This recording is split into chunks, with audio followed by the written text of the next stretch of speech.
Несмотря на то, что сейчас только середина июля, внимание покупателей на торговых точках привлекают арбузы и дыни. А ведь считается, что сезон бахчевых – это август, но любители сочных ягод ждать не собираются.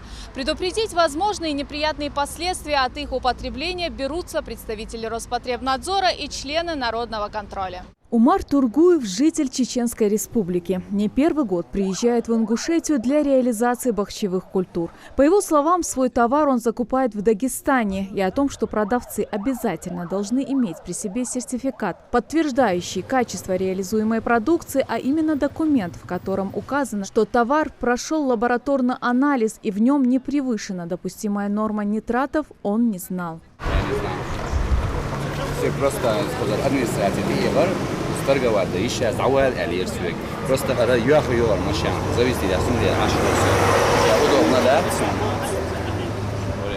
Но в следующий раз такие специальные футболисты. Да, Магомед Газиханов также приехал из соседней республики. Ему подробно разъясняет, что осуществлять продажу без сопроводительных документов строго запрещено законом. А реализовывать товар рядом с дорогой тем более, потому как даже через кожуру арбузы могут впитывать большое количество соли и металлов, которые в избытке в выхлопных газах. Здесь же на месте у него забрали арбузы и дыни для лабораторного анализа.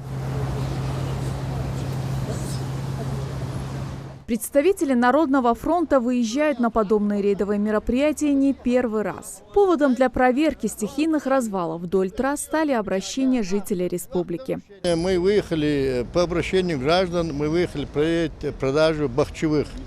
Вы знаете, что продажа бахчевых, тем более вдоль трассы, это нарушение закона о торговле, это множество нарушений. Еще плюс к этому бахчевые, как вы знаете, наверное, выброс машины едет, выбрасываются токсины, и очень страшное нарушение. Поэтому у нас люди болеют. Поэтому мы будем проверять и впредь будем делать эти проверки, так как, чтобы навести порядок, делаем все возможное. А вот этого молодого человека предупреждали не раз, что торговать бахчевыми вдоль федеральной трассы недопустимо. Но в ответ слышали лишь его, что это, мол, в последний раз. Увидев съемочную группу, он начал в спешке собирать свой товар и наставления слушать не желает. Обещание было с его стороны? Было. Нет, сейчас он не выполняет. Один раз говорю, второй раз, третий раз. А что, каждый день с ним работает, каждый день обещает.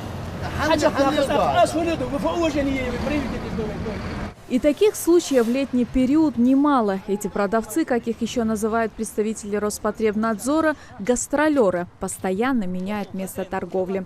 Проверяющие дали поручение администрации села и участковой службе патрулировать места незаконных продаж и обязать продавцов проводить анализ товара в установленный срок. Причем это необходимо делать при каждом новом поступлении товара. В нашей лаборатории проводим анализ, смотрим, действительно можно употреблять пищу данной бахчевой культуры, являются ли они безопасны для нашего здоровья, для здоровья населения. И те нарушения, которые нами тоже препятствуются тому, что эти бахчевые культуры реализовывают рядом с этой оживленной дорогой. Им должны быть отведены определенные места для торговли. Они не должны стоять у трассы, оживленных перекрестков, их должны перевести или на рынок, или на отведенные точки. Вот если они не подчиняются, мы их наказываем, привлекаем к административной ответственности, данные записываем. Роспотребнадзор и врачи предупреждают, что сейчас покупать арбузы небезопасно для здоровья. Несезонные фрукты и овощи содержат много вредных веществ, которые зачастую приводят к самым непредсказуемым последствиям. От покупок бахчевых культур стоит воздержаться хотя бы до августа. Но если устоять перед сочной ягодой трудно, нужно помнить, что у торговца арбузами и дынями на руках должно быть заключение санитарно-ветеринарной экспертизы, которое он обязан предъявить покупателю по первому требованию. Светлана Томова, Майрбек Миржоев. Новости 24.